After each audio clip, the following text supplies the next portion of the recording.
Hi, this tutorial is going to cover part 2 of CCSP Domain 3. I will explain about the planning and designing security controls for the data centers and BCDR in the cloud infrastructure. Please subscribe to the channel and enable the bell icon if not yet done. Physical and environment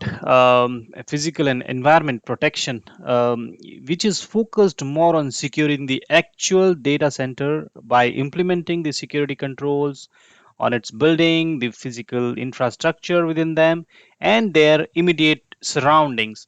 There are different kind of the different tiers of the data centers. For example, the tier one, when we say tier one, it means it has no redundancy. It is a simple data center with little or no redundancy and is labeled the basic site infrastructure. While we talk about the tier 2, which is slightly more robust than the tier 1, and usually we name it as the redundant site infrastructure capacity component. It has all the features and attributes of the tier 1 design along with the additional elements related to the redundancy. While the tier 3, it is designed in a way that supports the concurrent maintainable site infrastructure. The facility features both the redundancy capacity of the tier 2 build and additional benefits of the multiple distribution paths. While the tier 4, which is the design, which is known as the fault tolerant site infrastructure, which is the strongest infrastructure, each and every element and the system of the facility that has the integral redundancies such as the critical operations that can survive both planned and unplanned downtime at the loss of any component or the system.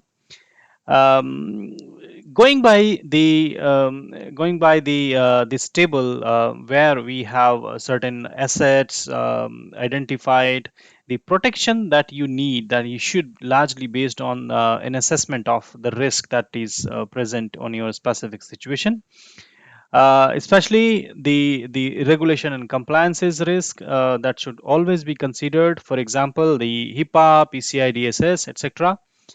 We have like rack and servers in terms of the assets in the physical data center. We have network equipment like routers, switches, and firewalls. So these are all the physical assets which are there in the cloud service providers control. Havoc, when designing the data center, it is very important to consider the heating and ventilation system and air conditioning in the data center, because it is all electronics that we have, which is running there in the data center, and heating and maintaining the proper temperature in the data center. It is very important to keep the systems and to keep the hardware resources running all the time. Fire suppression, because it is all electronics which is running in the data center, it is important to consider the fire extinguisher that we need to keep in the data center. We need to have the water, fire suppression with the help of the water. So the fire, water sprinklers that we need to consider for the data center, because we need at the same time, if we protect our hardware assets from the fire, and at the same time if we have the water sprinklers there in the data center, that will also damage the electronics. So we need to consider that aspect as well. Power distribution line, we always need to protect this asset. We need to have, at least in the redundancy, we need to have two sets of the power distribution lines. If one goes down, then we have another one is running there. Telecom lines, because connectivity is the main important aspect in the data center, which is providing the services to the cloud users. So it is important to maintain the redundancy in terms of the telecom lines, so that we have the connectivity around the clock. Power backup. It is important. If there is if there is a tornado or if there is any natural disaster in that area, then we need to consider that even if the main power goes off, we need to have the sufficient power backup to supply the power to the data centers to keep the systems running always. Um, so these are the security controls. How to keep running these assets all the time. We need to consider these security controls, to protect these assets in the data center. It is the responsibility of CSP because the cloud service provider is always in the custody of the data center and the hardware resources. So they becomes the responsible entity to implement these security controls in place to protect these assets. So policies for the protection, it is always to have the policies that address the purpose, scope, roles and responsibilities for the physical and environmental protection.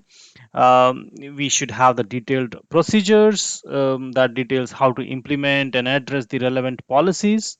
We need to have these mechanisms to which restrict the access to the sensitive locations in terms of the data center, server rooms, and the other sensitive locations to the authorized person only, um, so that it is not always accessible to anybody who can enter that premise and can just walk around to that sensitive area. So always implement the layered defense. Always start with the deterrence, just like the CCTV camera. We need to have deterrence with that, and then we need to have by default deny on the security gates and all that. The by default it should be deny. It means the zero trust, and then the system should be detectable, that if somebody has access to that particular area, then that should be detected. And then we have delay. It could be man traps, kind of things there to protect from in the physical and environment protection. And then we need to have the asset.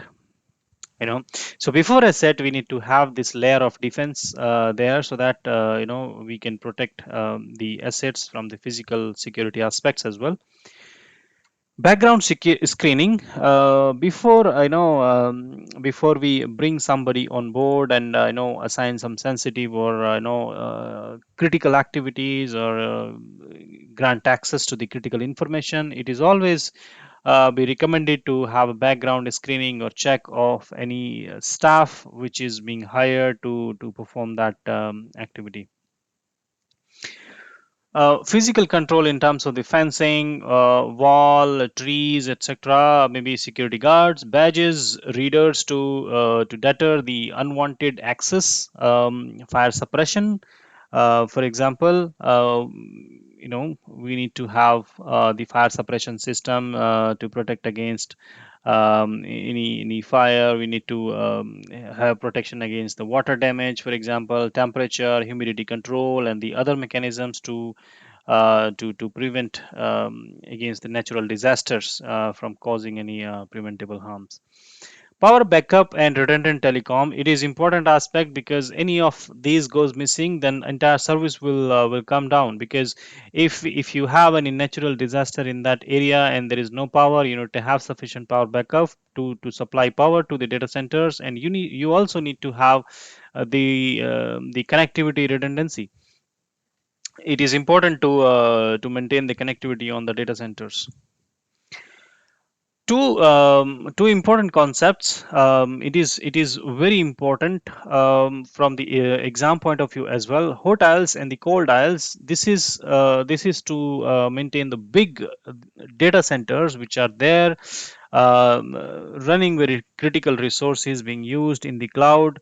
For example, We have like here the data center. In the data center, we have the C-rack units, which is feeding the cold air to the duct, which is under the raised tile floor, and this cold air is being pushed from the front of the server racks, and then there is a hot oils which is collecting the hot air from the backside of the server racks, because when you place the server in the rack, there is always the front. This is always the front of the server, and from the backside you will have air outlet, which is the hot air, and there is a fan which is there in the server, which will keep throwing the hot air to the backside of the server,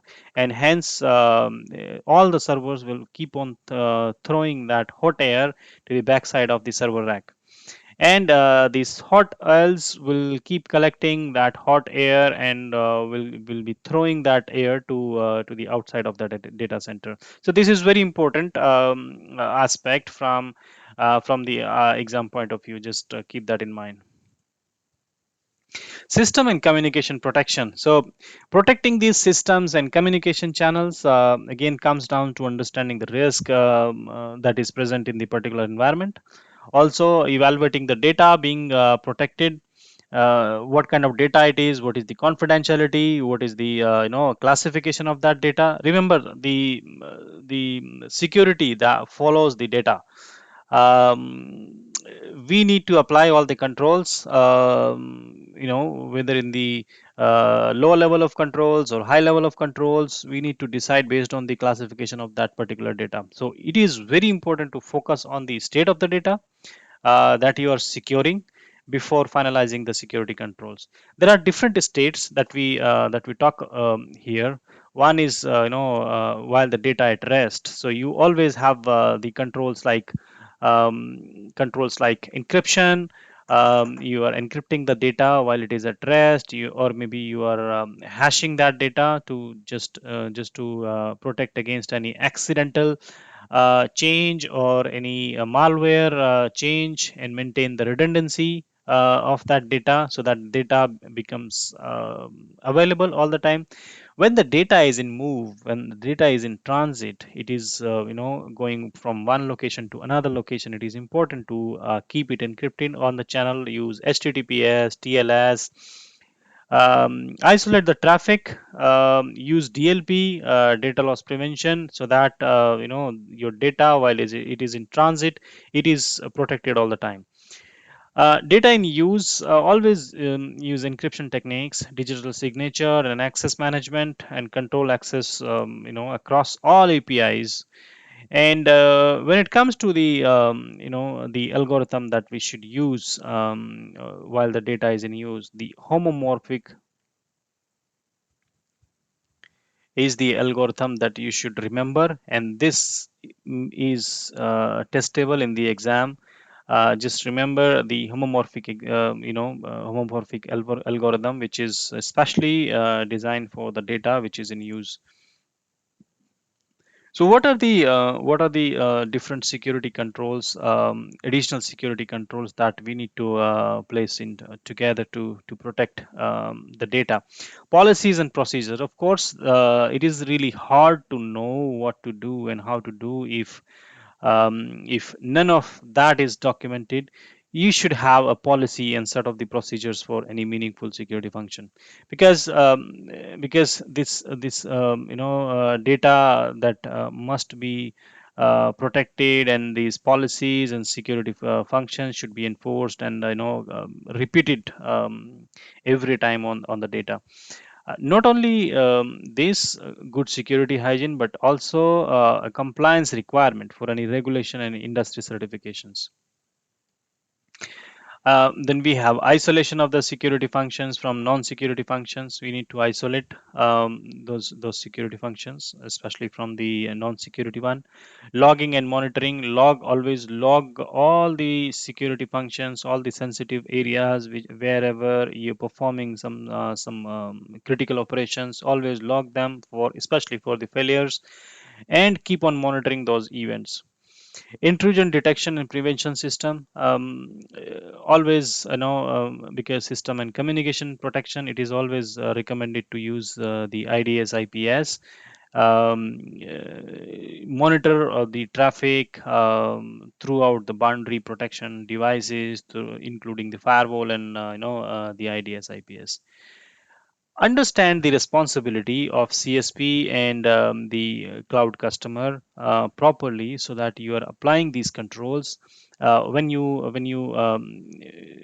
see any question related to these areas in the exam, just refer to the responsibility. Understand, just try to understand who is responsible here, whether CSP or the cloud customer, and then you think about answering that question. Virtualization system protection. We have vulnerability and configuration management.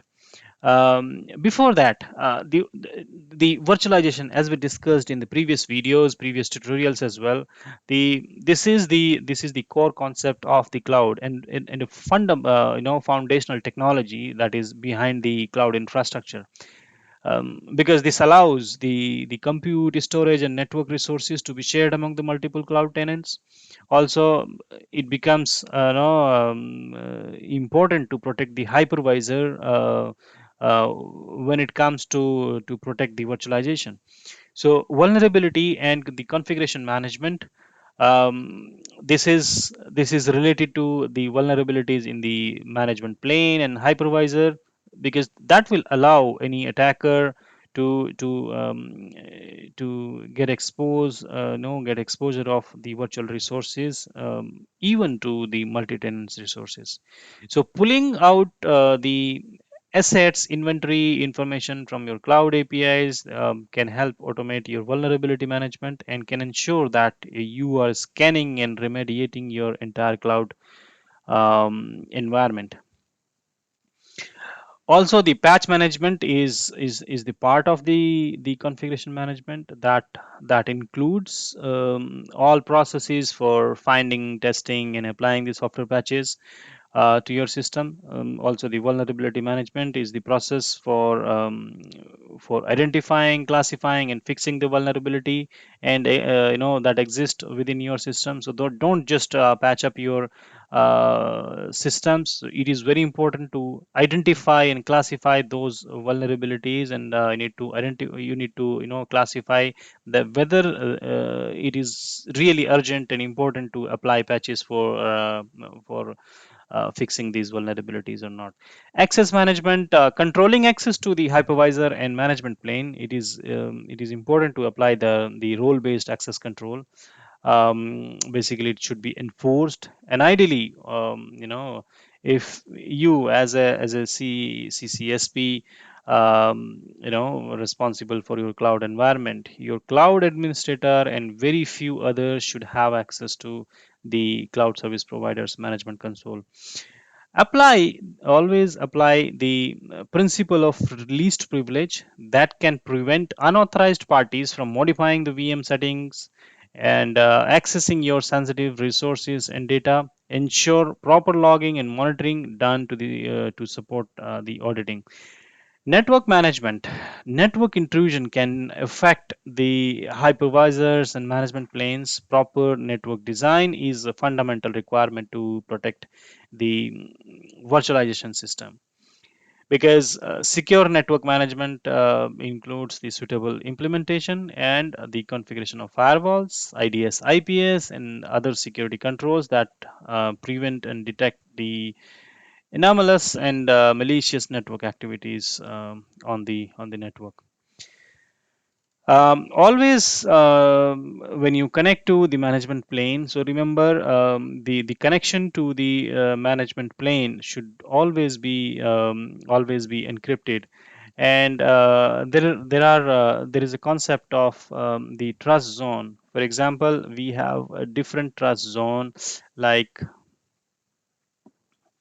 trust zone 1, and then we have trust zone 2, then we have trust zone 3, Trust Zone 4.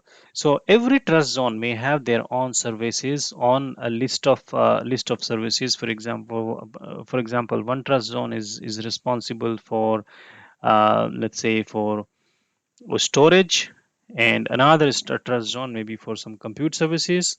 So anything, the traffic which is ongoing from within the trust zone, that can, keep on moving,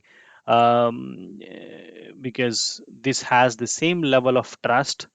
But when the traffic is supposed to move from one trust zone to another, it needs to be monitored always, and it has to be encrypted. Um, because one common example here of the trust zone architecture is that you may have, the web zone for the different services, you may have the data zone for the different services, you may have the management zone to manage the particular services which has, more higher security accesses, more security controls, or the configurations which can be done using this account. So this requires a different zone and high security zone to make changes on that particular zone. This is related to the identification, authentication, and authorization in the cloud. Identification is a very essential activity which is related to the unique name or any identifier to any entity within your environment. This is, primarily the users, servers, network hardware, and the other devices. And primarily the identity includes the user name. So this can be your identity, while in the federation process, it is a process of linking of an entity's identity across the multiple separate identity management systems, like on-prem and on and all cloud systems. Federation enables the cloud provider's identity system to trust an organization's existing identity profiles and attributes, and use that identity information to manage access to the cloud services. Here, for example, when you submit your username and password, it goes for the authentication to the identity provider, while the identity provider and relying party, they have, the trust relationship, because they can exchange some sensitive informations before establishing that trust, so that the anybody who is being authenticated by the identity provider back, that successful authentication will be communicated to the relying party, and then based on that successful authentication, this user can have access to the different services. And this relying party will be responsible to grant access to the different services to that user. So authentication is a process of confirming that an entity who they say they are, so who they claim to be, they need to prove that. The password that is associated with your username is the most common mechanism used for the authentication. Basically, the multi-factor authentication, it is more stronger validation of the user's identity, and this requires more information than just the username and the password. So this requires the other factor as well, for example the badge or the fingerprint, etc. It is always advisable from exam point of view as well.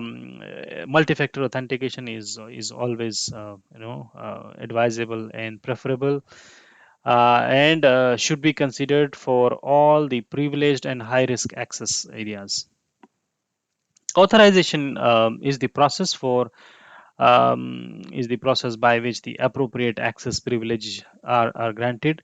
For example, when you are successfully authenticated, and for the authorization, this relying party need to check that the successfully authenticated user, what he can access. So that is the authorization.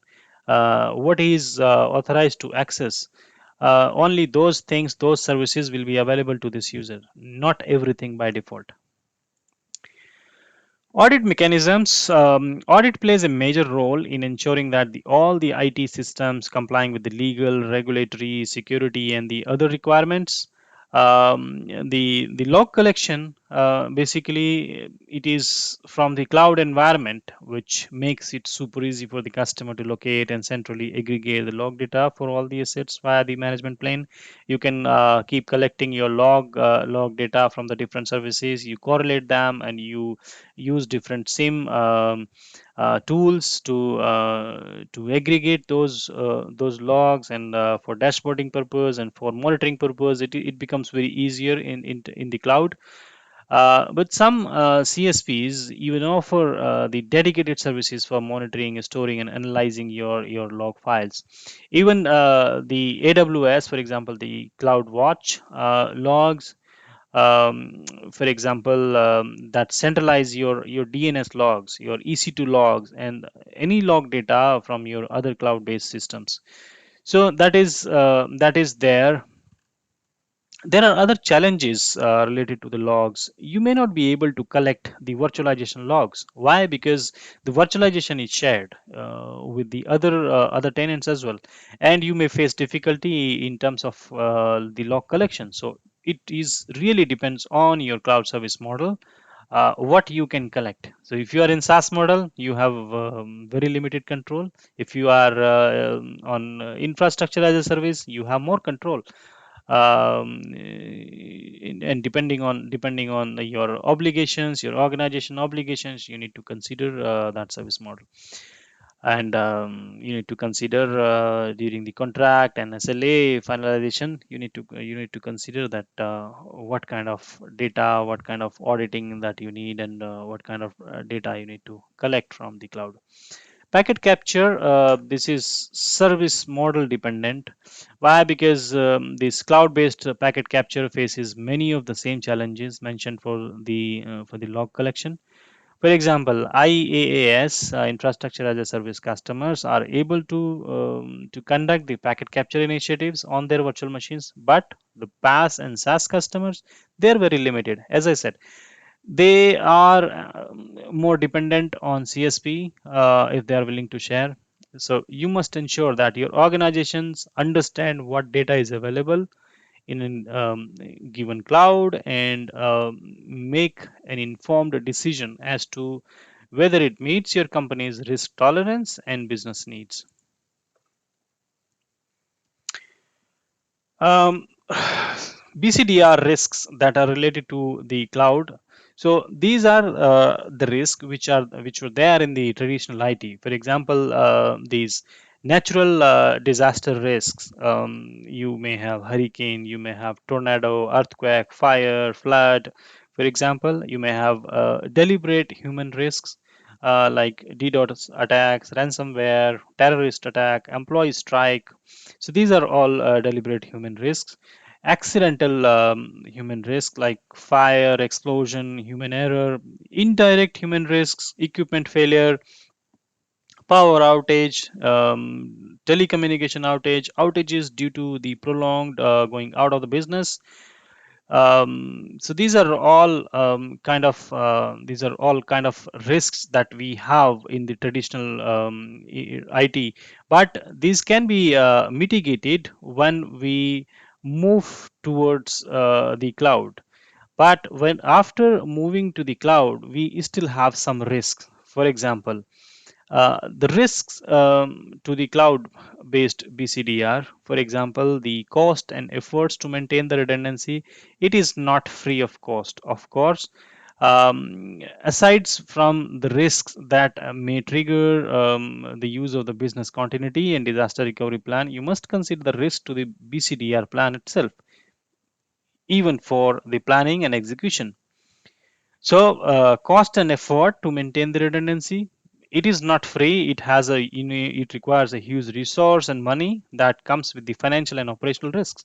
So, syncing up the primary and secondary locations is made easier with the cloud infrastructure because of the cloud that allows the real-time syncing between the regions and the different clouds. But the sinking cost, the redundancy, the availability. It has the usage fees. So it is costly and very resourceful effort.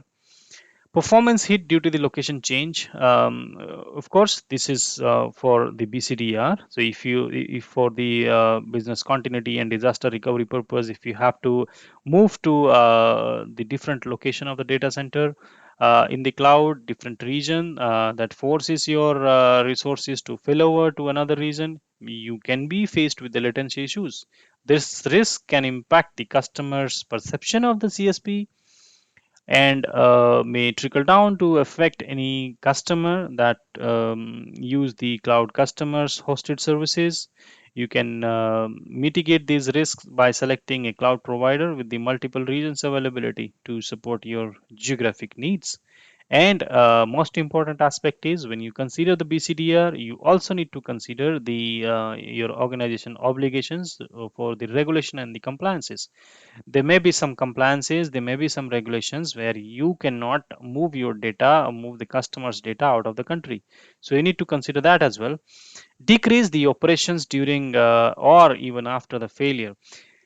If you experience a complete outage of your primary and secondary site and must fully fail over to your secondary site, you should be mindful of a couple of potential risks like speed, maybe less concern because of the rapid elasticity, but full failover and the recovery is dependent upon you properly maintaining backups of the data and virtual machines instances.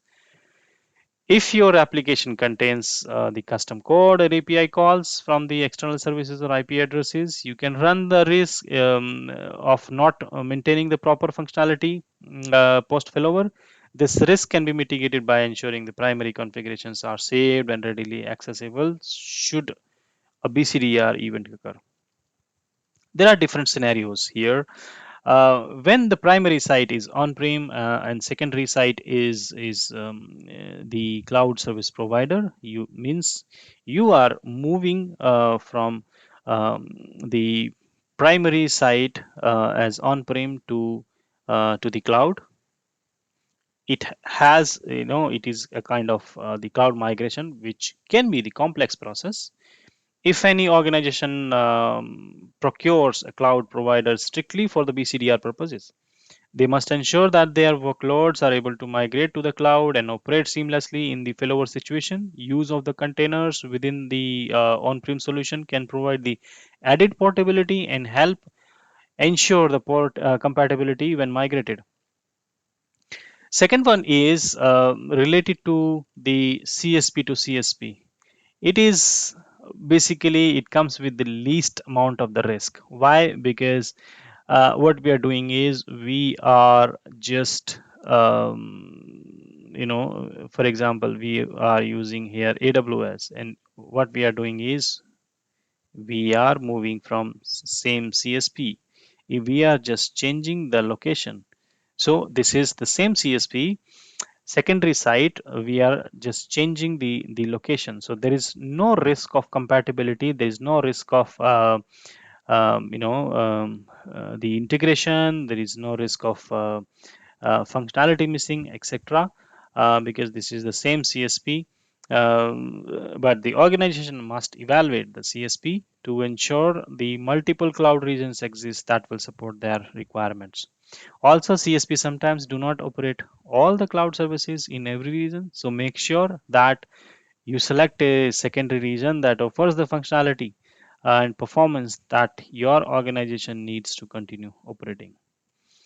Scenario number three, where we are basically changing from one CSP to another CSP. This could be AWS and this could be Azure, or even vice versa. Okay, so in that case, the risk is the compatibility. When you decide to move from one CSP to another CSP, so just make sure that compatibility is there and the ability to execute your BCP BCDR plan, right? Otherwise, it may be a problem. So business requirements, it is all dependent on your business. What is recovery time objective? What is recovery point objectives? And what is recovery service level? So, what is RTO? RTO is basically it indicates the amount of system downtime that defines the total time of the disaster until the business can resume operations. So, this is the goal of the recovery of the operational compatibility capability after an interruption in the service. For example, the amount of time it takes to recover.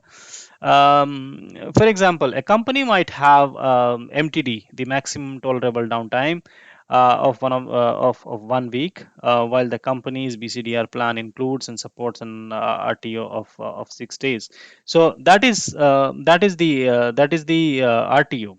You know, the recoverable time objective. So that helps to arrive at the recoverable time objective. RPO is the recovery point objective. It indicates the amount of acceptable data loss measured in terms of how much data can be lost before the business is too adversely affected. Point in time at which you would like to restore to.